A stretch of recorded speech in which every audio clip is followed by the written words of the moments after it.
Bom, pessoal, dando continuidade aqui ao nosso treinamento de identidade visual, eu vou passar para vocês o último princípio da criação de identidades visuais, tá?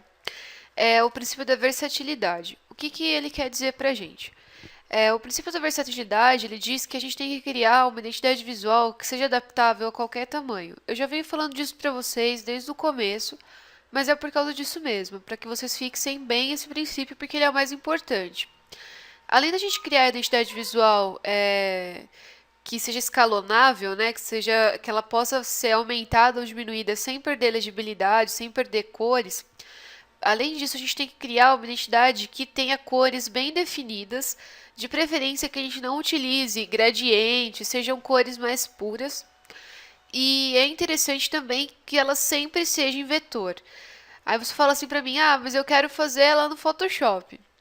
Olha, você pode até fazer o esboço no Photoshop, de repente fazer a identidade lá, mas é legal que a finalização seja feita no Illustrator.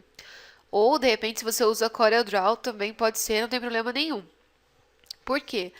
Porque eles são programas vetoriais e o vetor tem essa propriedade escalonável, né? Que você pode diminuir e aumentar sem que ele perda a qualidade.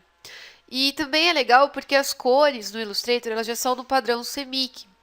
E geralmente a identidade visual ela é impressa ou ela é utilizada em papelaria ou alguma coisa assim, ou seja, ela vai ser impressa de alguma forma, ou ela vai ser estampada. E as cores CMYK já são próprias para isso, então vocês vão ter que ficar convertendo depois. O máximo que vai ter que ser feita de conversão vai ser se essa identidade visual for ser utilizada num e-mail marketing, num site ou alguma coisa assim. Mas mesmo assim é menos do que você ter que converter tudo depois de novo. Então, assim, esse é o princípio da versatilidade. Façam algo que seja assim. Por exemplo, vou utilizar o mesmo exemplo que eu já estava mostrando para vocês antes. Esse aqui da Pepsi. Se eu quiser deixar ela bem pequenininha, ó, ela continua legível.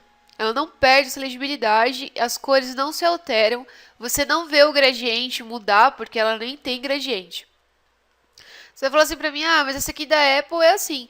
Mas geralmente essa aqui é uma marca mais antiga da Apple. Se vocês pegarem as mais novas, tanto dela como da Microsoft, eles já estão utilizando só cores puras e formas vetoriais. Porque isso daqui realmente não funcionava. Como é mais antigo, ó, às vezes você perde um pouquinho da qualidade. A mesma coisa aqui, ó, nessa aqui do McDonald's da CNN, tá vendo? Posso deixar ela bem pequenininha que ela não perde a legibilidade. Mesma coisa do eBay. Se vocês forem trabalhar com tipografia, sempre convertam a tipografia em curvas.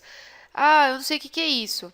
Eu vou mostrar aqui para vocês. No treinamento de Illustrator tem isso, no de Corel também tem, mas eu vou mostrar de novo para vocês verem aqui como que faz. Eu vou escrever meu nome e vou mostrar só para vocês não esquecerem como que é. Clica com o botão direito em cima de onde vocês utilizaram, né, tipografia.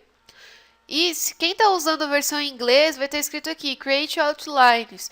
Quem está usando em português vai ter aqui, ó, Criar Contornos. Pronto.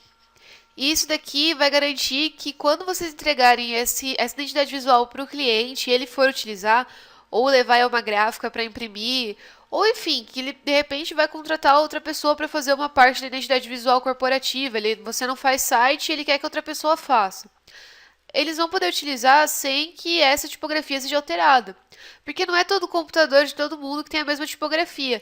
De repente o meu tem e o de vocês não tem.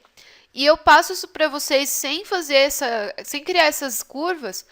E aí, a hora que vocês vão abrir, vai ficar todo diferente, não vai ficar com a mesma identidade. Isso vai prejudicar o trabalho de vocês.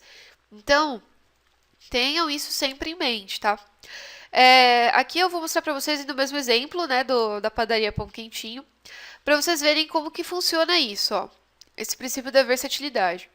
Eu vou expandir o meu desenho para ele ficar todo em vetor, sem ter esse problema da escalonagem.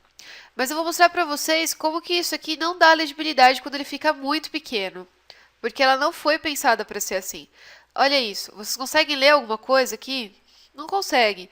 Isso daqui é uma identidade visual que não funciona. Quando vocês forem fazer uma identidade visual, esse é o primeiro teste que tem que ser feito. Não façam identidades visuais que não podem ser escalonadas. Eu vou mostrar nesse daqui, ó, como ele vai dar bem mais leitura. Tá vendo? Lógico que as cores não estão ajudando nesse ponto. Eu falei isso para vocês na aula anterior, né? Quando for pensar, faça uma paleta de cores já bem definida. Pensem em diferentes fundos.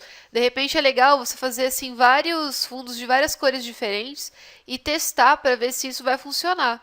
Porque a gente não sabe onde vai ser aplicado de repente numa fachada ou alguma coisa do tipo, e às vezes não vai dar leitura. Ó, tá vendo aqui ele dá leitura, ó. E aí é legal o quê? Quando vocês forem entregar para o cliente uma identidade visual, que vocês às vezes até façam algumas aplicações para ele ver as cores de repente de fundo, porque às vezes ele tem um prédio, ele vai pintar e ele não sabe ainda a cor que ele vai fazer. Você dá opções para ele de cores e isso até ajuda na hora em que ele for realmente ver onde isso aqui vai ser aplicado, para que não fique também uma coisa estranha, tá vendo? Ó, aqui ele dá leitura. Tentem pensar em locais onde ele pode aplicar isso. E tentem pensar em cores que fiquem harmônicas entre si, entre a identidade visual que vocês criaram.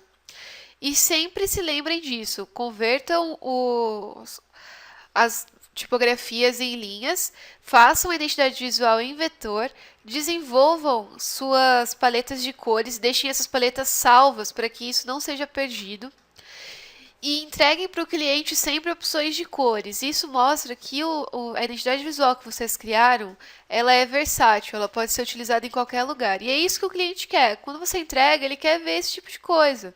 Ele não quer simplesmente olhar isso daqui e falar assim, ah, tá bom. Ele quer imaginar isso aplicado. E isso vai ajudar mesmo até o trabalho de vocês, tá bom?